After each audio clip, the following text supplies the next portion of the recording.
My name is Chloe. I'm 35 years old. I'm single and child free. And one of the most important things I've learned from being single and child free is to have aligned friendships. Does that mean you should only have single child free friends?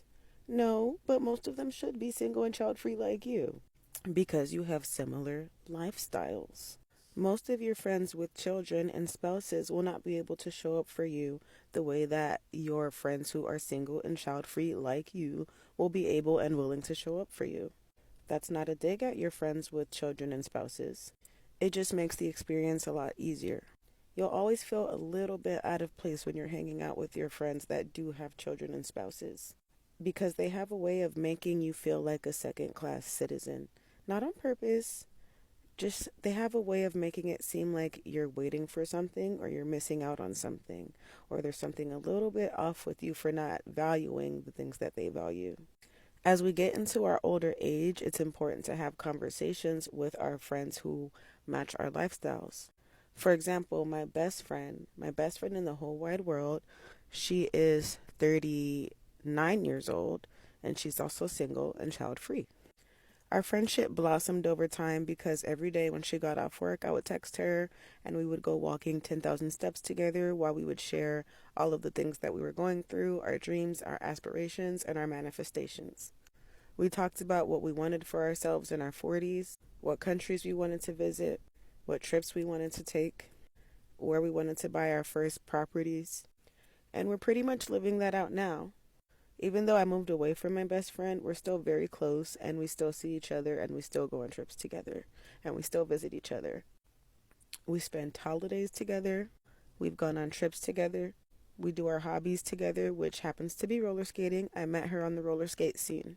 This is someone I can genuinely see myself growing old with. No, we don't have to live in the same house. I mean, but we can. No, we don't have to have kids together. But the companionship is just as fulfilling. You generally won't get that from your friends who don't share your lifestyle. On holidays, they're going to be with their kids and their spouse. They're not going to be able to drop everything to be there for you when you're having some type of an episode or emergency at 2 a.m. because they have their kids. They're not going to be able to drive you to the hospital because you had an accident. They're not going to be able to prioritize your big milestones because they have to prioritize the milestones of their children and their spouses. Again, there's nothing wrong with that, but as someone who's single and child free, you have to build your life and structure it in a way that serves your best interest. When I was best friends with someone who was a single mother, all of her interests were surrounding getting away from her kid, having kid free time, centering men, having interactions with them, feeling loved, just things that didn't bring me any kind of fulfillment. And I felt like she was coping with her situation without realizing it. And unfortunately, she didn't have time to focus on what she really wanted out of life because it was all about when she had the kid and then when she didn't have the kid, looking for some form of escapism.